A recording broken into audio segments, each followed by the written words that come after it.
ಸ್ನೇಹಿತರೆ, ನಾವು ಇವತ್ತು ಬೆಳಿಗ್ಗೆ ಬಂದು ಕಟ್ಟಿಂಗ್ ಮಾಡೋಕ್ಕೆ ಬಂದಿದ್ದೀವಿ. ಶೇವಿಂಗ್ ಮಾಡಿ ಕಟ್ಟಿಂಗ್ ಎಲ್ಲ ಮಾಡುವಂತ ಬರುವಾಗ ಇಲ್ಲಿ ಗಜೇಂದ್ರಗಡ ಸೆಲೂನ್ಗೆ ಬಂದಾಗ ನಮ್ಮ ಇಲ್ಲಿ ಈ ಸೆಲೂನ್ನಲ್ಲಿ ನಮ್ಮೊಂದು ಸ್ನೇಹಿತರು ಸಿಕ್ಕಿದ್ರು. ಇವರು ಏನಂದರೆ ನಮ್ಮ ಮಂಗಳೂರಿನ BC ರೋಡ್ನಲ್ಲಿ ಎಲ್ಲ ಕೆಲಸ ಮಾಡಿದ್ದಾರೆ. ಅವರು ಈ ಒಂದು ತುಳು ಭಾಷೆಯನ್ನು ಬಹಳಷ್ಟು ಚೆನ್ನಾಗಿ ಮಾತಾಡ್ತಾ ಇದ್ರು. ಅದಕ್ಕೋಸ್ಕರ ನಾವು ಅವರನ್ನು ಕೂಡ ನಿಮಗೆ ಪರಿಚಯ ಮಾಡಿ ಕೊಡ್ತಾ ಇದ್ದೀವಿ. ಅವರು ಕೂಡ ಒಂದು ತುಳುವಲ್ಲಿ ಒಂದು ಎರಡು ಮಾತನಾಡ್ತಾರೆ. ನೋಡಿ ಸ್ನೇಹಿತರೆ. ಸರ್, ನಿಮ್ಮ ಹೆಸರು? ಎನ್ನ ಪುದ ರಮೇಶ. ಯಾನ ಪಿಲ್ಲರ್ 10 ವರ್ಷ ಐತಿ BC ರೋಡ್.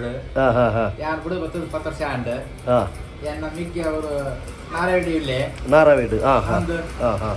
ಇಂದು ಇರು 10 ವರ್ಷ ಕರಿಂಡಲ ಇರೆಗ್ ತುಳು ಬರ್ಪುನತ ಅವು ಎಂಕ್ಲೆ ಖುಷಿ ಸೊಲ್ಮೇಲು ತುಳುನಾಡದ ಜನಕುಲ್ನ ಈ BC ರೋಡ್ ಸೆಲೂನ್ ಬೇಲೆ ಅಂತ ಹೇಳ್ತಿಲ್ಲ ಅಂದು ಸೆಲೂನ್ ಓಲ್ BC ರೋಡ್ ಶ್ರೀಧರ್ ಭಂಡಾರಿ ನಮ್ಮ ದನಿ ಬಸ್ ಸ್ಟ್ಯಾಂಡ್ ನಮಿತ್ತ ಅಂದ ಅಂದು first floor Alankar dresses first floor first floor bus stand ಬಿಡುದು ಪರಂಪೇಟೆ ಬತ್ತೆ ಭುಜಂಗ ಭಂಡಾರಿ ಪರಂಗೇಟ್ ಹಿಡಿತಾರ ಅಂದು ಪರಂಪೇಟೆ 7 ವರ್ಷ ಇತ್ತೆ. ಎಡ್ಡೆವಾಡು ದೇವ್ರ ಒಳ್ಳೇದು ಮಾಡಲಿ ದೇವರು. ಒಂದು ಭಾಷೆ ಅಭಿಮಾನ ಎಲ್ಲೋದ್ರು ನಾವು ಕರ್ನಾಟಕದಲ್ಲೇ ಇರೋದು. ಲೈಫ್ ಕೊಟ್ಟಿದೆ. ಖಂಡಿತ ಖಂಡಿತ. Thank you so much. ಎಷ್ಟೋ ಜನರಿಗೆ ಲೈಫ್ ಕೊಟ್ಟಿದೆ. ಎಷ್ಟೋ ಜನ ಆದರೆ ನೀವು ಮರ್ತಿಲ್ಲ ಆ ಒಂದು ಇದು.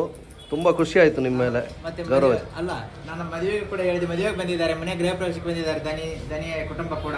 ಖಂಡಿತ ಖಂಡಿತ. Thank you so much. ಒಳಿತು ಮಾಡು ಮನುಷ್ಯ ಚಾರಿಟೇಬಲ್ ಟ್ರಸ್ಟ್ ಇಂದ ನಿಮಗೆ ಒಂದು ಅಭಿನಂದನೆಗಳನ್ನು ಸಲ್ಲಿಸ್ತಾ ಇದ್ದೇನೆ. Thank you so much sir.